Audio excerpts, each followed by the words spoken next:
হঠাৎ ছাত্রলীগ, পুলিশ, যুবলীগ মিলে আমাদের উপর হঠাৎ আক্রমণ করে দেয়। আমি দীর্ঘ 26 দিন পর্যন্ত অজ্ঞান ছিলাম। এই স্বৈরাচার যেন আর জীবনে কোনোদিন এই রাজনীতি থেকে আসতে না পারে। আমি 2013 সালে মার্চের 3 তারিখে পুলিশের গুলিতে আহত হই। ছাত্রলীগ সহ ছিল। তখন আমাকে বড় করে বঙ্গোপসাগর দিয়ে আমাকে চট্টগ্রামে নিয়ে আসা হয় বাঁশখালী থেকে। আসার পরে আমাকে আমি দীর্ঘ 26 দিন পর্যন্ত অজ্ঞান ছিলাম। আমি কোনো রেসপন্স করতে পারি নাই, কিছুই জানি না। এরপর থেকে আমাকে ঢাকায় ধানমন্ডি 15 নম্বরে ট্রান্সফার করা হয়।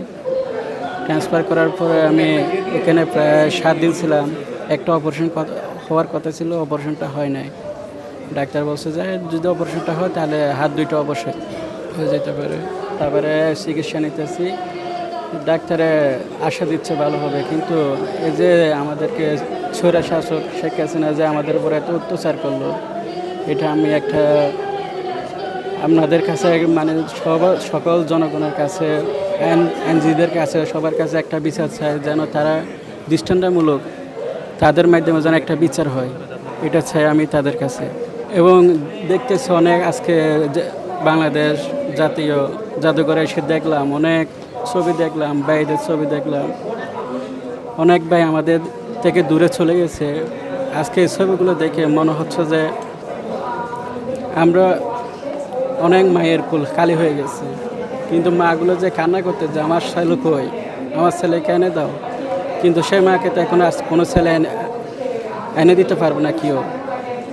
এটা চাই এই স্বৈরাচার যেন আর জীবনে কোনো দিন এই রাজনীতি থেকে আসতে না পারে, এটা চাই। এখন একটা দৃষ্টান্তমূলক একটা রাজনীতি যায়, যে রাজনীতিক মানুষের জনগণের পাশে থাকবে, ওরকম একটা রাজনীতিক চাই। আমরা 2013 সালে মার্চের 3 তারিখে সাইদি সাহেবের রায় দিছিল। তখন আমরা ওর প্রতিবাদে ওনারা যখন মিথ্যা মামলায় জেলখানা বন্দি করা হয়, রায় দিচ্ছিল, তখন আমরা ওই প্রতিবাদে মিছিল করতে গেছিলাম। মিছিলে যাওয়ার পরে আমরা প্রায় আধা ঘন্টার মতো মিছিল করছিলাম। হঠাৎ ছাত্রলীগ, পুলিশ, যুবলীগ মিলে আমাদের উপর হঠাৎ আক্রমণ করে দেয়।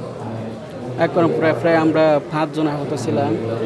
5 জনের মধ্যে সবচাইতে গুরুতর আমি ছিলাম, আর ভাইরা ভালো আছে।